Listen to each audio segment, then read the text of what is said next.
বুক এবং কাঁধ এবং হাতের যে গোছা আছে সেটা কনুই টনুই এগুলা সব, এমনকি মাথার চুল, এগুলা সবগুলা কিন্তু ঢাকতে হবে।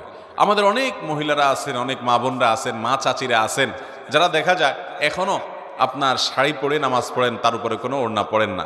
আপনি শাড়ি পরে নামাজ পড়েন, কিন্তু তার উপর আপনাকে একটা বড় ওড়না বা কিছু দিয়ে আপনার পুরো শরীরকে ঢাকার চেষ্টা করতে হবে। শুধু শাড়ি পরে নামাজ পড়লে আপনার হাতের কোনোই দেখা যাবে, আপনার পেট বা পিঠের বা কিংবা কাঁধের কিছু অংশ আপনার দেখা যেতে পারে, চুলগুলা বের হয়ে যেতে পারে। যদি আপনার পুরো নামাজ জুড়ে এরকম শরীরের সমস্ত অঙ্গ প্রত্যঙ্গ খোলা থাকে, আপনার নামাজ হবে না। অনেক মহিলারা আছেন সারা জীবন নামাজ পড়েছেন, কিন্তু তাদের নামাজ হয় নাই।